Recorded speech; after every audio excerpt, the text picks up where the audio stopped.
Hi, I'm Denise Romberg. And hi, I'm Gabriel Malamud. I'm the Key Center Manager at Lander Circle. And I'm the Key Center Manager at Mayfield Heights. And I'm proud and pleased to say that we are part of the college event that is sponsored by Your Teen Magazine. Absolutely.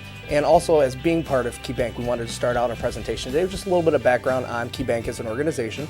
KeyBank is one of the largest banks in the United States. We serve over 14 states and have over 1,000 branches. We actually offer a wide variety of products, everything from checking and savings accounts all the way to investment management.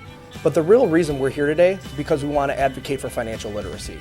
So Denise, for our audience, why don't we talk a little bit about what financial literacy is? Financial literacy, especially for our students, teenagers, it's knowing how to spend your money. It's knowing how to budget your money. It's knowing where your money's coming from. So that's what we do at KeyBank. We help your students to understand and put a plan together on their finances. Absolutely. And playing off of your part, Denise, financial literacy is very important. It actually advocates for a more stable community.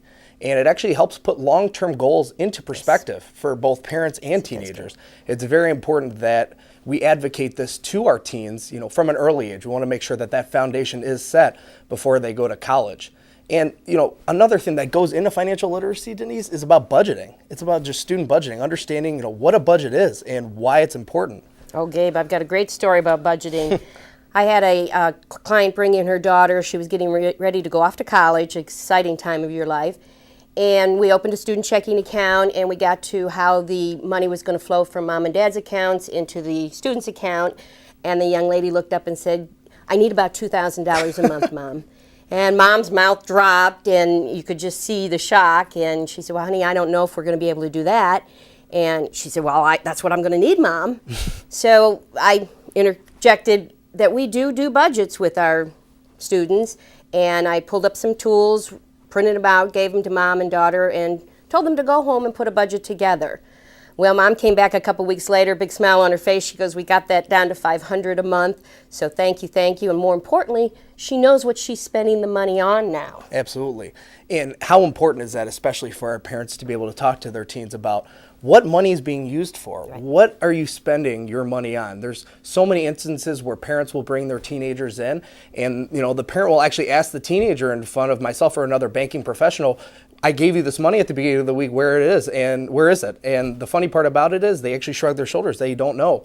Because important things about budgeting, and a big part of budgeting also, is student savings. I mean, especially teens these days, they're always saving for the 3 C's. It's Absolutely for college, clothing, and car. And cell phone. And cell phone, especially, C's. If it is the 4 C's, it has been incorporated these days. But the foundation that's set with teenagers in the beginning, when they're 15, 16, and 17 years old, these are the habits that these teenagers who will be, the future adults of the United States, these are the type of habits that they're going to incorporate when they're looking to purchase a house or purchase a car. So, and working with that money, they need to understand what purchasing power is. And I know you've worked and advocated with a lot of your clients about, how far does a dollar go these days with a teenager. So, and how do we teach our children about the purchasing power?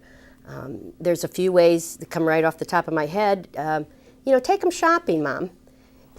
Use a credit card, use a debit card, explain how that works. Give them allowance, have them earn money, and then have them save some and put some away. Absolutely. And, one of the things that I do advocate for our teenagers is that you have a diary. Either it's a diary or a journal, or even introducing them to online banking. Being able for them to understand when they use a debit card, when they make a transaction, whether it is with that debit card or cash, that they're writing it down, that they're writing down the monetary value of what they're spending. What that does, it's a twofold process. At the end of the week, we're going to avoid that problem of where did your money go, because it's actually going to be documented.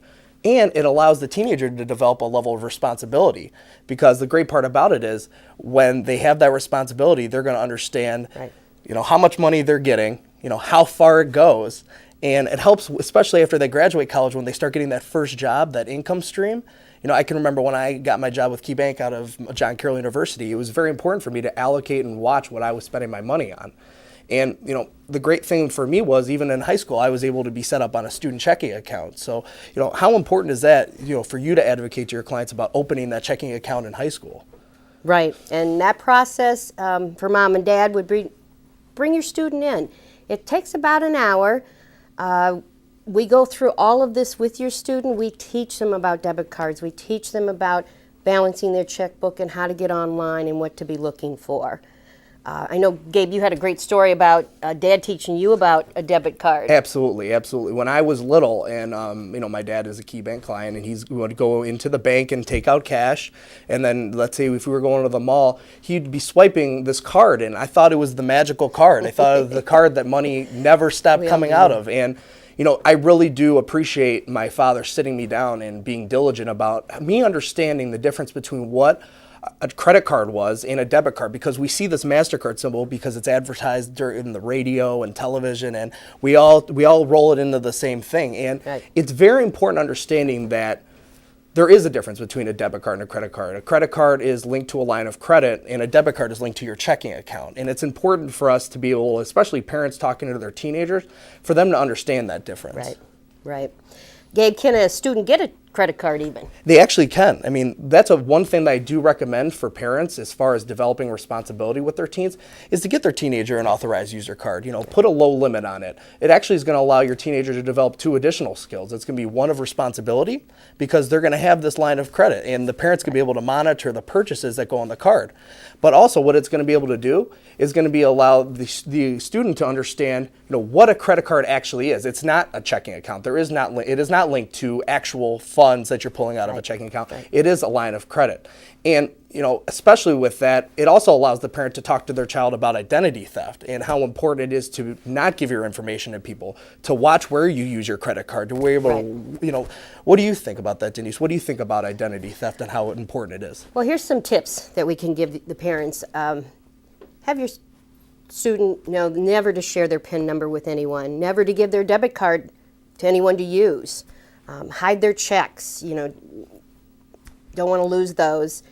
And use online banking. Check your statement daily to make sure that there's no transactions that you didn't do, and if there is, to contact your bank immediately. Absolutely. And, again, the purpose of why we want to reach out to the parents and teens is because we want you to understand that there are resources for you. There's actually ways for parents and teenagers to reach out to be able to get more information, or to even have sessions with a banking professional to be able to understand why it is so important for you to understand banking and budgeting and financial literacy from a young age. We have over 80 plus key centers just in the Cleveland area. You're more than welcome to bring your teen in and stop in and meet with a banking professional and put together a plan as to how budgeting and how spending is going to work from going from high school to college.